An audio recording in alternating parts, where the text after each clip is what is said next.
I never knew Leonard Cohen.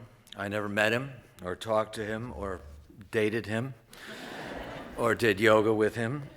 Like most of his fans, I knew him only through his music and his poetry. But of course, like a lot of obsessive fans, I was convinced that I knew Leonard pretty intimately, and especially that he knew me, probably by my first name. I was a teenager when I first heard the songs of Leonard Cohen in 1969, and I must have played that album 60 times without interruption in the first 2 weeks that I owned it.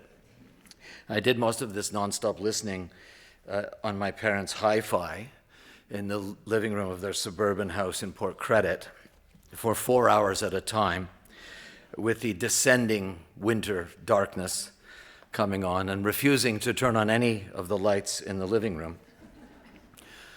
I really understand my parents now.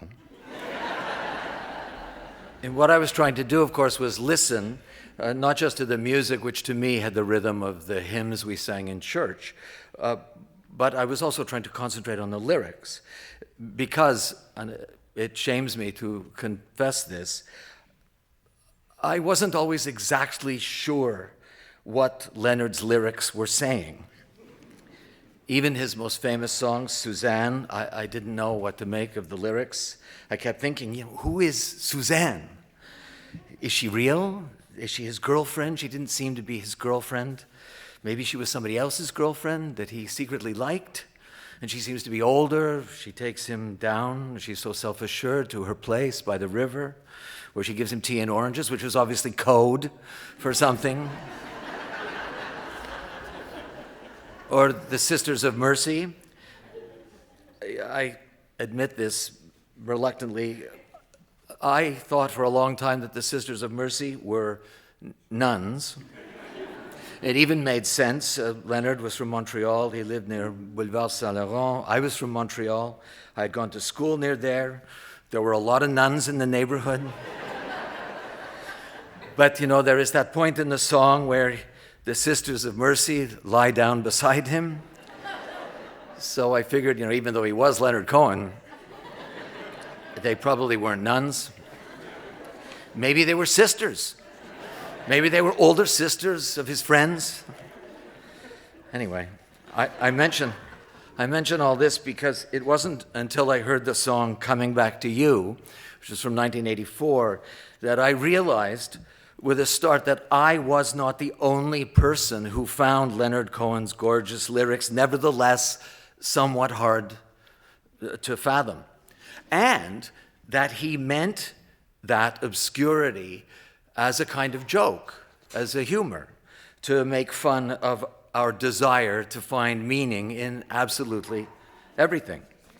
Here are the lyrics to the first and last stanzas of that song, Coming Back to You.